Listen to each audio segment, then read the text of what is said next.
देखो कंट्रोवर्सी पैदा हो जाती है अगर मैं कुछ भी कहता हूँ। लास्ट टाइम भी इसी स्टेज पर इसी जगह खड़े होकर कुछ लोगों ने विरोध भी किया था, लेकिन मैं आज भी अपने शब्दों पर कायम हूँ कि आप लोग चौधरी तो देखो चौधराहट रही तो है नहीं।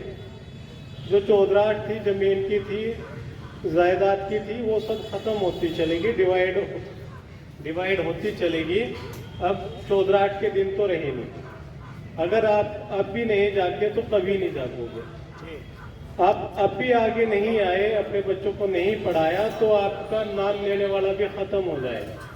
चौधराहट थी कि 200 बीघे जमीन थी, खेती करी और होकर प्यार मजे मारे, टेंशन खत्म।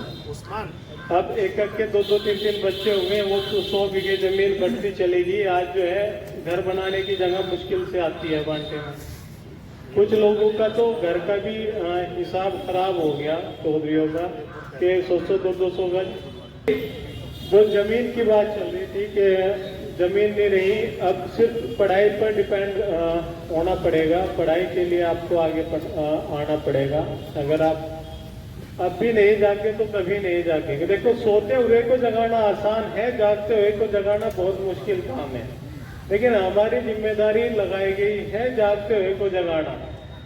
ठीक है, जागते हुए को जगाना बहुत मुश्किल काम है। आप अब भी अगर अपनी जिम्मेदारी नहीं समझे तो कभी नहीं समझोगे।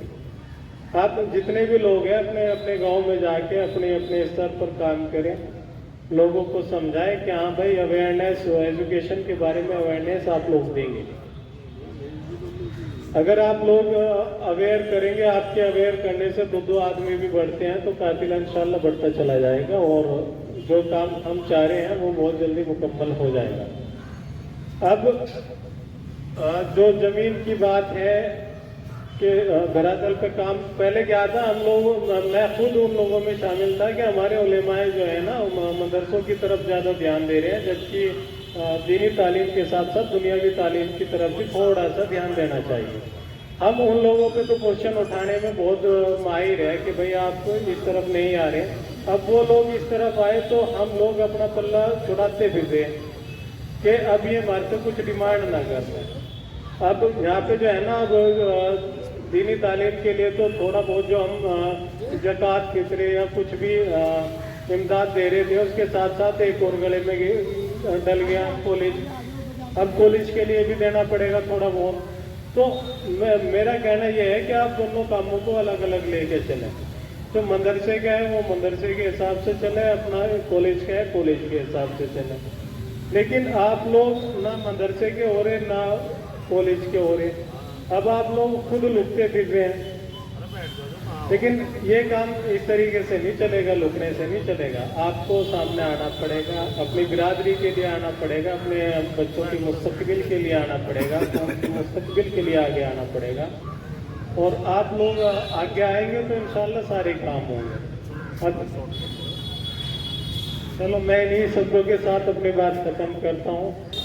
मुस्लिम गुर्जर एजुकेशन वेलफेयर सोसाइटी की तरफ से मीटिंग में उपस्थित इस मीटिंग के सरपरस्त हमारे प्रधान जी और हमारे सभी जिम्मेदार साथियों, प्यारे बच्चों, मेरा तो एक ही कहना है कि शिक्षा तो जरूरी है। तालीम तो दुनियावी भी और दीनी भी दोनों जो।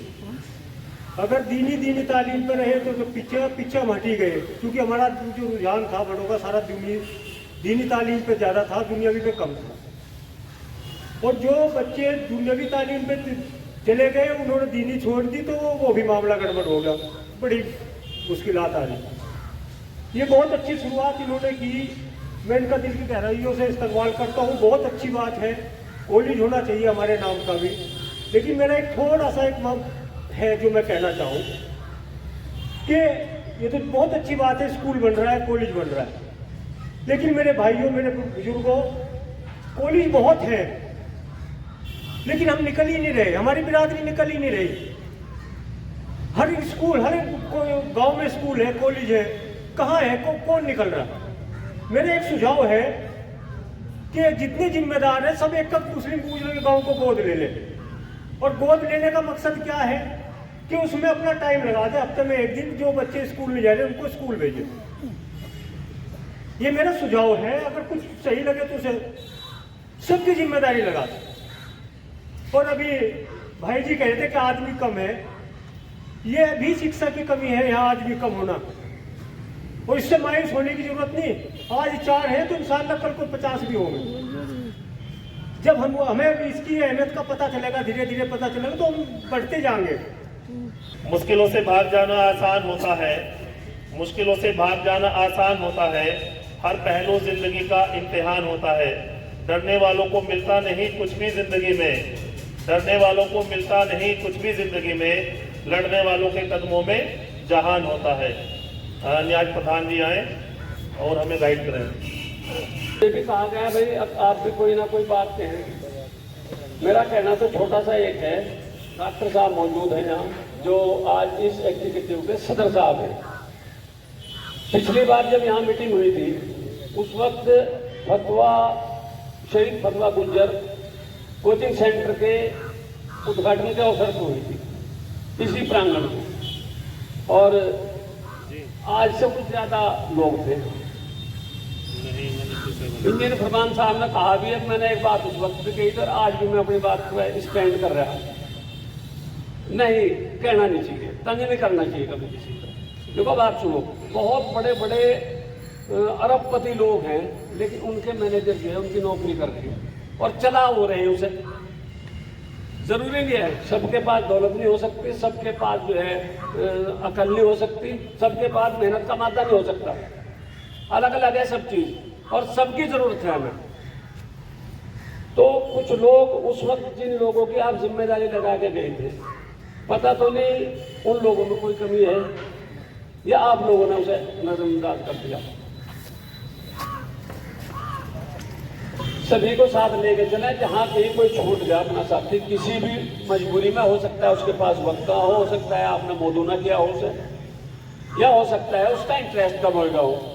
आप जानकारी करें बैठ के, एग्जीक्यूटिव के लोग, जो भी आपकी कार्यकारिणी है। और इसमें जहाँ तक है 3 तारीख का सवाल, जिसके लिए हजरत मौलाना मोहम्मद आकिल साहब भी तशरीफ फरमा है आगे, मैं उनका जो खैर मकबूल करता हूँ यहाँ गंगोह सरजमीन पर। तो 3 तारीख का जहाँ तक सवाल है, इंशाअल्लाह जिस लायक भी हैं और जिस तरह के ताउन की आप सोच रखते हैं, इंशाअल्लाह हर तरह से उसमें ताउन करने का काम करेंगे। खुदा हाफ़िज़।